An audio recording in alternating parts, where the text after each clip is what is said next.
माँ भगवती के चरणों में सादर नमन करते हुए इस वीडियो को प्रारंभ कर रही हूँ। प्यारे बच्चों, मलेरिया पर मैंने पहले एक प्रश्न पूछा था, एक MCQ बनाई थी, उसी से संदर्भ में आज दूसरा बता रही हूँ आपको। पार्ट 2 है वो। ये क्वेश्चन ध्यान से सुनना, आंसर देना आप। राष्ट्रीय मलेरिया उन्मूलन कार्यक्रम, नेशनल मलेरिया इरेडिकेशन प्रोग्राम कब चलाया गया? नेशनल मलेरिया इरेडिकेशन प्रोग्राम कब चलाया गया? ऑप्शन आपके पास 1958, दूसरा है 1953, तीसरा है 1947, चौथा 1948। ऑप्शन क्या है? राष्ट्रीय मलेरिया उन्मूलन कार्यक्रम कब चलाया गया? अंग्रेजी वाले बच्चे, नेशनल मलेरिया इरेडिकेशन प्रोग्राम कब चलाया गया? ऑप्शन 1958, दूसरा 1953, तीसरा 1947, चौथा 1948। Which one is the correct answer? The correct answer is 1958 में राष्ट्रीय मलेरिया उन्मूलन कार्यक्रम चलाया गया। आज़ादी के बाद मलेरिया से बहुत लोगों की मृत्यु हो जाती थी। ये बहुत बड़ा बीमारी था मलेरिया, जो मच्छर के काटने से, मादा एनोफिलीज मच्छर के काटने से फैलता है। तो जब इतनी ज़्यादा संख्या में लोग बीमार रहने लगे, मलेरिया से मृत्यु होने लगी, तब राष्ट्रीय कार्यक्रम इसके उन्मूलन हेतु चलाया गया 1958 में। दूसरा क्वेश्चन आपके समक्ष है, राष्ट्रीय मलेरिया नियंत्रण कार्यक्रम कब चलाया गया? कंट्रोल प्रोग्राम, राष्ट्रीय मलेरिया कंट्रोल प्रोग्राम कब चलाया गया? आपके पास ऑप्शन है सन 1955, दूसरा है 1953, तीसरा 1947, चौथा 1958। कंफ्यूजिंग क्वेश्चन है। दो थोड़ा सा अगर याद नहीं रहेगा तो आप भूल जाओगे। राष्ट्रीय मलेरिया नियंत्रण कार्यक्रम 1953 में चलाया गया और 1958 में राष्ट्रीय मलेरिया उन्मूलन कार्यक्रम चलाया गया है। एक प्रश्न आपके समक्ष है, मलेरिया सबसे अधिक कहाँ पाया जाता है? उष्ण देशों में, समशीतोष्ण देशों में, तीसरा ऑप्शन है केवल 1 और 2, और चौथा इनमें से कोई नहीं। तो कहाँ पाया जाता है? उष्ण देशों में पाया जाता है, समशीतोष्ण देशों में पाया जाता है, या इनमें से कोई नहीं पाया जाता है? किस में पाया जाता है मलेरिया का? तो ये जो क्वेश्चन है ना, आपके लिए छोड़ दिया। बहुत ईजी, बहुत सरल क्वेश्चन है। मैंने कहा सरल क्वेश्चन का जवाब आप दे दोगे। नेक्स्ट क्वेश्चन है, मलेरिया फैलता है किसके कारण? मलेरिया फैलाने वाले परजीवी जो है कौन कौन है?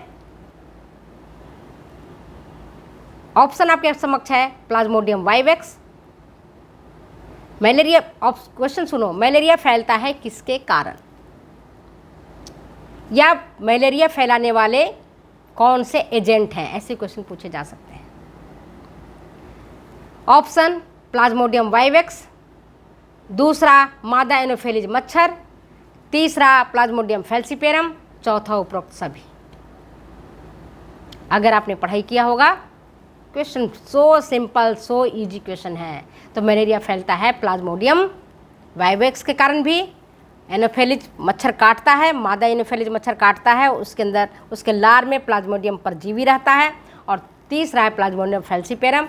ये सब इन तीनों के इसके फैलाने वाले एजेंट हैं, तीनों फैलाने वाले कारक हैं। ठीक। नेक्स्ट क्वेश्चन आपके समक्ष, नर तथा मादा गैमेटोगोनी में बदल जाता है। नर तथा मादा गैमेटोगोनी में बदल जाता है, किस में बदलेगा? मेरोजोइट में पहला, दूसरा साइजोंट, तीसरा ट्रोफोजोइट, चौथा इनमें से कोई नहीं। करेक्ट आंसर क्या है? करेक्ट आंसर, नर तथा मादा गैमेटोगोनी में बदल जाता है, किस में बदलेगा? मेरोजोइट में। ये मैंने मलेरिया को पूरा डिटेल से पढ़ाया हुआ है, आप उस टॉपिक को ध्यान से देखना जो मैंने आपको पढ़ाया हुआ है, और उसके बाद ही मैंने उसमें से निचोड़ करके क्वेश्चन खींचे हैं। ठीक है, किस में बदलेगा ये? मीरोजॉइट में बदलता है। नेक्स्ट क्वेश्चन है, तीसरा क्वेश्चन है ये कि मादा एनोफेलिज मच्छर में प्लाज्मोडियम परजीवी का किस तरह का प्रजनन होता है। मादा एनोफेलिज मच्छर में प्लाज्मोडियम परजीवी का किस तरह का प्रजनन होता है। पहला है लैंगिक प्रजनन, दूसरा है अलैंगिक प्रजनन, तीसरा है उपरोक्त दोनों ही, चौथा है इनमें से कोई नहीं।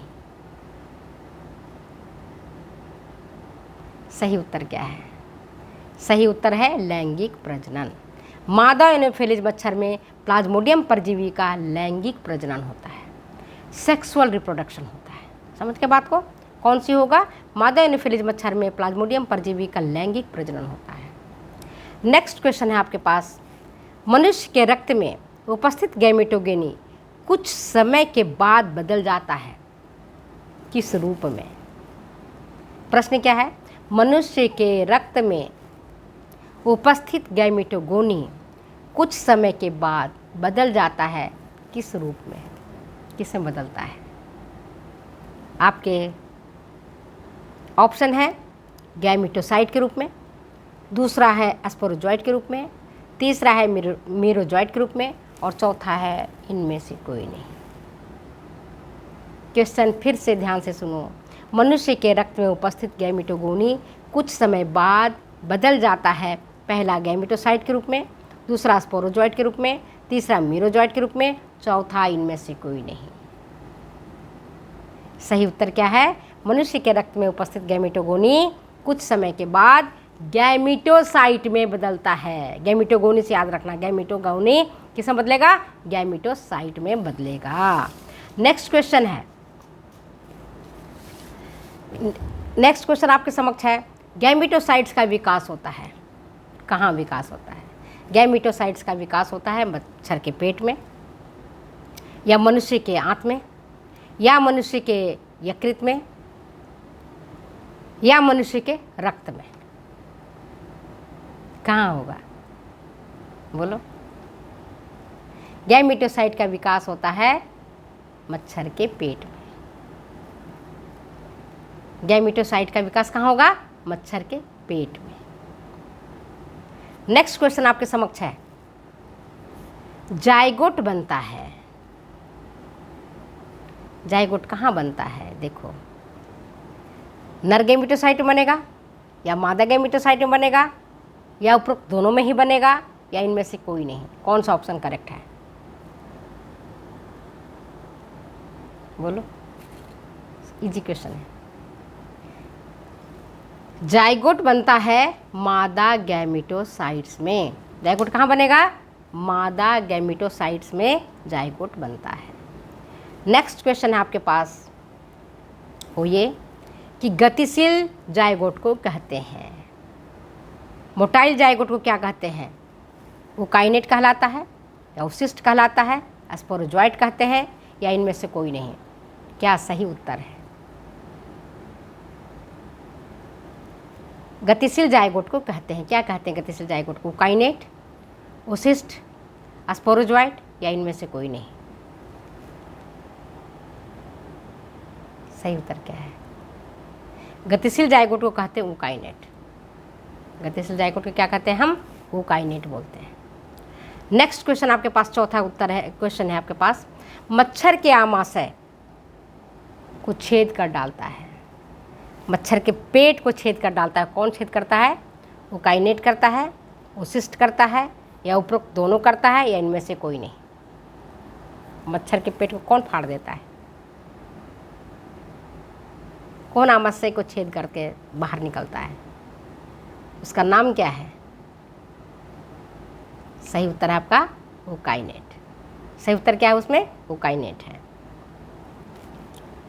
एक क्वेश्चन और है आपके पास, वो ये कि ऊकाइनेट जब अपने ऊपर एक आवरण बना लेता है, एक कवच बना लेता है, ठीक है, तो उसको हम क्या कहते हैं? जब वो अपने ऊपर एक कवच बना लेता है तो उस स्थिति को हम क्या कहते हैं? बोलो। मीरोजॉइट कहलाता है, साइजोन कहते हैं, स्पोरोजॉइट कहते हैं, या ओसिस्ट कहते हैं? क्या कहते हैं? सही उत्तर क्या है? वो काइनेट जब अपने ऊपर एक झिल्ली बना लेता है, एक आवरण कहलाता है, तो उस स्थिति को हम कहते हैं उशिष्ट। क्या कहलाएगा? करेक्ट आंसर क्या है? उशिष्ट होगा। सही उत्तर क्या होगा? उशिष्ट होगा। नेक्स्ट क्वेश्चन है, वो ये गैमीटोगोनी का निर्माण कौन करता है? गैमीटोगोनी का निर्माण कौन करता है? नर एनोफेलिज मच्छर करता है, मादा एनोफेलिज मच्छर करता है, मीरोजॉइट करता है और ट्रोफोजॉइट करता है? कौन करता है? सही उत्तर क्या है?